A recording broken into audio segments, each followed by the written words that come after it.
Hello. I didn't know what to do with my hair, so I was actually thinking of tying it up in the back, but then my head looked like an egghead and it was disgusting, so no. So we finished that drink.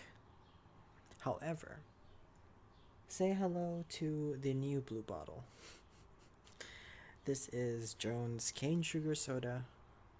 Not sponsored. Please sponsor me. It's the berry lemonade soda. So fresh. Just gonna take a little look at the inside. It says stand up now and dance. I think that's what it says. If it'll focus, that'll be great. Let's try to get that to focus there. Ooh, that's not focusing, is it? There we go. There. And now I have no idea how to get this to focus back on my face. There? Yeah. So, stand up now and dance. I'll take a sip of this. It smells exactly the same.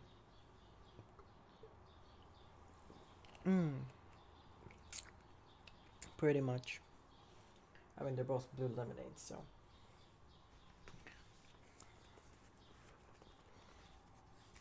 Moving on to the next chapter. We are halfway through. We'll try to get through this ASAP. Alright, so chapter 14th. That's very close. It's right here. That's fine. Chapter 14. I became a known fugitive. I'd love to tell you I had some deep revelation on my way down, that I came to terms with my own mortality, laughed in the face of death, etc. The truth? My only thought was, ah! The river raced toward me at the speed of a truck. Wind ripped the Wind ripped the breath from my lungs. Steeples and skyscrapers and bridges tumbled in and out of my vision. And then, boom! A whiteout of bubbles. I sank through the mark, sure that I was about to end up embedded in 100 feet of mud and lost forever. But my impact with the water hadn't hurt. I was falling slowly now, bubbles trickling up through my fingers. I settled on the river bottom soundlessly. A catfish the size of my stepfather lurched away into the gloom. Clouds of silt. Is that detecting that more than my face? Oh, that's weird. I mean, it doesn't matter. You should be looking at that more than my face, honestly. My face is nothing. Where is that? Yes. Clouds of silt and disgusting garbage, beer bottles, old shoes, plastic bags swirled up all around me. At that point, I realized a few things. First, I had not been flattened into a pancake. I had not been barbecued. I couldn't even feel the chimera poison boiling in my veins anymore. I was alive, which was good. Second realization, I wasn't wet. I mean, I could feel the coolness of the water. I could see where the fire on my clothes had been quenched. But when I touched my own shirt, it felt perfectly dry. I looked at the garbage floating by and snatched an old cigarette lighter. No way, I thought. I flicked the lighter. It sparked. A tiny flame appeared, right there at the bottom of the Mississippi. I grabbed a soggy hamburger wrapper out of the current, and immediately the paper turned dry. I lit it with no problem. As soon as I let it go, the flames spurted out. The wrapper turned back into a slimy rag. Weird. But the strangest thought occurred to me only last.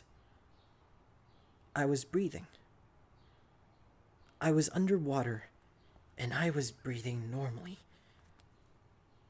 I stood up, thigh deep in mud.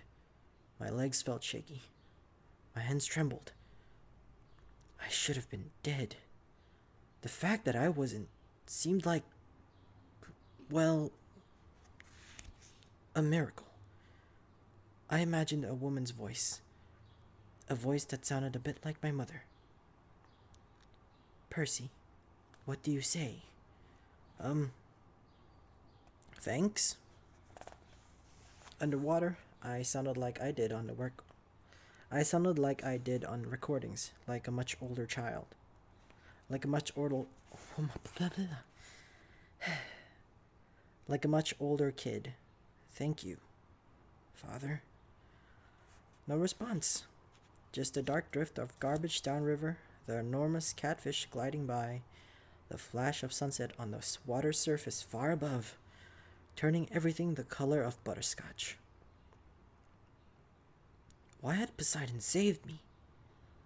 The more I thought about it, the more ashamed I felt. So, I'd gotten lucky a few times before. Against a thing like the Chimera, I never stood a chance. Those poor people in the arch were probably toast. I couldn't protect them. I was no hero. Maybe I should just stay down here with the catfish. Join the bottom feeders.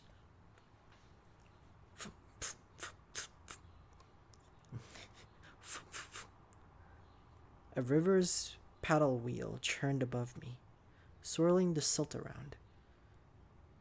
There, not 5 feet in front of me, was my sword, its gleaming bronze hilt sticking up in the mud. I heard that woman's voice again. Percy, take the sword. Your father believes in you. This time, I knew the voice wasn't in my head. I wasn't imagining it. Her words seemed to come from everywhere, rippling through the water like dolphin sonar. Where are you? I called out aloud. Then, through the gloom, I saw her.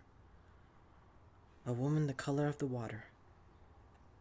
A ghost in the current, floating just above the sword. She had long, billowing hair, and her eyes, barely visible, were green like mine. A lump formed in my throat. I said, Mom? No, child. Only a messenger. Though your mother's fate is not as hopeless as you believe. Go to the beach in Santa Monica. What? It is your father's will. Before you descend into the underworld, you must go to Santa Monica. Please, Percy, I cannot stay long. The river here is too foul for my presence. But I was sure this woman was my mother, or a vision of her anyway. How did you? There was so much I wanted to ask. The words jammed up in my throat. I cannot stay, brave one, the woman said. She reached out, and I felt the current brush my face like a caress. Like a caress. Like a caress. You must go to Santa Monica. And Percy, do not trust the gifts. Her voice faded. Gifts? I asked. What gifts? Wait! She made one more attempt to speak, but the sound was gone. Her image melted away. If it was my mother, I had lost her again.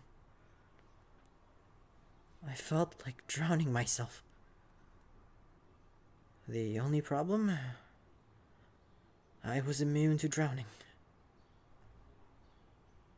Your father believes in you, she had said. She'd also called me brave, unless she was talking to the catfish.